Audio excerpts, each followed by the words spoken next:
ತುಂಗಭದ್ರಾ ಜಲಾಶಯದ crust gate ಕೊಚ್ಚಿಕೊಂಡು ಹೋದಂತಹ ಘಟನೆ ನಿಮಗೆಲ್ಲ ಗೊತ್ತೇ ಇದೆ. ಮಳೆಗಾಲದಲ್ಲಿ ಕ್ರಸ್ಟ್ ಗೇಟ್ ಕೊಚ್ಚಿಕೊಂಡು ಹೋಗಿತ್ತು. ಹೀಗಾಗಿ ಬೇಸಿಗೆ ಕಾಲದಲ್ಲಿ ಈ ಕ್ರಸ್ಟ್ ಗೇಟ್ ಅನ್ನು ಸರಿ ಮಾಡಿಸುವುದಾಗಿ ಅಲ್ಲಿನ ಅಧಿಕಾರಿಗಳು ಹೇಳಿದ್ರು.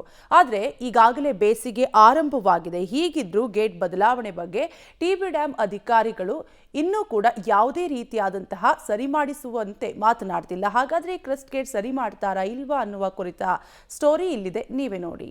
ತುಂಗಭದ್ರಾ ಡ್ಯಾಂ ಗೇಟ್ ಬದಲಾವಣೆ ಯಾವಾಗ? ಗೇಟ್ ಬದಲಾವಣೆ ಬಗ್ಗೆ ಆಲೋಚಿಸದ ಮಂಡಳಿ, ರೈತರಲ್ಲಿ ಆತಂಕ ಸೃಷ್ಟಿಸಿದ ಅಧಿಕಾರಿಗಳ ನಿರ್ಲಕ್ಷ್ಯ. ಕೊಪ್ಪಳ ತಾಲೂಕಿನ ಮುನಿರಾಬಾದ್ ಬಳಿ ಇರೋ ತುಂಗಭದ್ರಾ ಜಲಾಶಯ ಕರ್ನಾಟಕದ 4 ಜಿಲ್ಲೆಗಳು, ನೆರೆಯ ತೆಲಂಗಾಣ, ಆಂಧ್ರದ ಲಕ್ಷಾಂತರ ಜನರ ಬದುಕಿಗೆ ಆಶ್ರಯವಾಗಿದೆ. ಜನರಿಗೆ ಕುಡಿಯುವ ನೀರು ಮತ್ತು ಕೃಷಿಗೆ ಈ ಡ್ಯಾಂ ನೀರೇ ಆಧಾರ.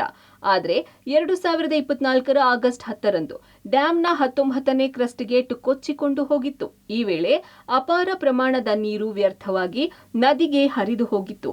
ಇನ್ನು ಗೇಟ್ ಕೊಚ್ಚಿಕೊಂಡು ಹೋಗಲು ತುಂಗಭದ್ರಾ ಡ್ಯಾಂ ಬೋರ್ಡ್ ಅಧಿಕಾರಿಗಳ ನಿರ್ಲಕ್ಷ್ಯವೇ ಕಾರಣ ಅಂತ ಅಧಿಕಾರಿಗಳ ವಿರುದ್ಧ ರಾಜ್ಯದ ಜನತೆ ಆಕ್ರೋಶ ವ್ಯಕ್ತಪಡಿಸಿದ್ರು. ಬೇಸಿಗೆ ಸಮಯದಲ್ಲಿ ನೀರಿನ ಪ್ರಮಾಣ ಕಡಿಮೆಯಾದಾಗ ಗೇಟ್ಗಳ ಬದಲಾವಣೆ ಮಾಡೋದಾಗಿ ಕೂಡ ಹೇಳಿದ್ದರು. ಆದರೆ ಇಲ್ಲಿವರೆಗೆ ಮಂಡಳಿಯವರು ಮಾತ್ರ ಗೇಟ್ ಬದಲಾವಣೆ ಬಗ್ಗೆ ಅಧಿಕೃತ ಆದೇಶ ಹೊರಡಿಸಿಲ್ಲ. ಗೇಟ್ ಬದಲಾವಣೆ ಮಾಡಬೇಕಾದ್ರೆ ಈಗಿನಿಂದಲೇ ಅವುಗಳ ತಯಾರಿಕೆಗೆ ಚಾಲನೆ ನೀಡಬೇಕಾಗುತ್ತದೆ. ಆದರೆ ಇಲ್ಲಿವರೆಗೆ ಅದರ ಕಾರ್ಯ ಆರಂಭವಾಗಿಲ್ಲ.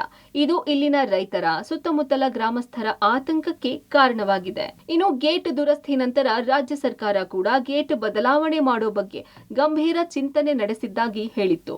ಈಗಾಗಲೇ ತಾಂತ್ರಿಕ ತಜ್ಞರ ತಂಡ ಡ್ಯಾಂಗೆ ಭೇಟಿ ನೀಡಿ ಪರಿಶೀಲನೆ ಮಾಡಿದ್ದಾರೆ. ಡ್ಯಾಂ ಕಾರ್ಯದರ್ಶಿ ಸೇರಿದಂತೆ ಅನೇಕ ಹಿರಿಯ ಅಧಿಕಾರಿಗಳು ಕಳೆದ ನವೆಂಬರ್ ಮೊದಲ ವಾರದಲ್ಲಿ ಡ್ಯಾಂಗೆ ಭೇಟಿ ನೀಡಿ ಪರಿಶೀಲನೆ ನಡೆಸಿದ್ದಾರೆ. ಆದರೆ ಬದಲಾವಣೆ ಬಗ್ಗೆ ಇನ್ನೂ ಯಾವುದೇ ನಿರ್ಧಾರಕ್ಕೆ ಮಂಡಳಿ ಬರ್ತಿಲ್ಲ. ಟಿಬಿ ಡ್ಯಾಂ ಕ್ರಸ್ಟ್ ಗೇಟ್ ಕಟ್ಟಾಗಲು ಕಾರಣ ಏನು? ಇನ್ನು ಯಾವುದೇ ಜಲಾಶಯದ ಕ್ರಸ್ಟ್ ಗೇಟ್ಗಳು ಚೈನ್ ಲಿಂಕ್ಗಳನ್ನ ಪ್ರತಿ 50 ವರ್ಷಕ್ಕೊಮ್ಮೆ ಬದಲಾಯಿಸಬೇಕು. ಆದರೆ ತುಂಗಭದ್ರಾ ಜಲಾಶಯಕ್ಕೆ 70 ವರ್ಷಗಳ ಹಿಂದೆಯೇ ಕ್ರಸ್ಟ್ ಗೇಟ್ ಚೈನ್ ಲಿಂಕ್ಗಳನ್ನು ಅಳವಡಿಸಿದ್ದು ಇಲ್ಲಿಯವರೆಗೂ ಒಮ್ಮೆಯೂ ಬದಲಾಯಿಸಿಲ್ಲ. ಬದಲಾವಣೆ ಮಾಡಬೇಕು ಅನ್ನೋ ತಜ್ಞರ ಸೂಚನೆಯನ್ನು ಕೂಡ ಡ್ಯಾಂ ನಿರ್ವಹಣೆ ಮಾಡುವ ಅಧಿಕಾರಿಗಳು ನಿರ್ಲಕ್ಷ್ಯ ಮಾಡಿದ್ದಕ್ಕೆ ಇಂತಹದೊಂದು ಘಟನೆ ನಡೆಯಿತಾ ಅಂತ ಹೇಳಲಾಗುತ್ತಿದೆ. ಒಟ್ಟಾರೆ ಜಲಾಶಯ ಗೇಟ್ ನಿರ್ಮಾಣ ಬದಲಾವಣೆಗೆ ಅನೇಕ ದಿನಗಳ ಸಮಯ ಬೇಕಾಗುತ್ತದೆ. ಸದ್ಯ ಜಲಾಶಯದಲ್ಲಿ ನೀರು ಕೂಡ ಬಹುತೇಕ ಖಾಲಿಯಾಗಿದೆ. ಆದರೆ ಗೇಟ್ ಬದಲಾವಣೆ ಬಗ್ಗೆ ಅಧಿಕೃತ ಮಾಹಿತಿ ಮಂಡಳಿಯಿಂದ ಹೊರಬಿದ್ದಿಲ್ಲ. ಮುಖಂಡ ಕತ್ತಿ, ಪಬ್ಲಿಕ್ ಟಿವಿ, ಕೊಪ್ಪಳ.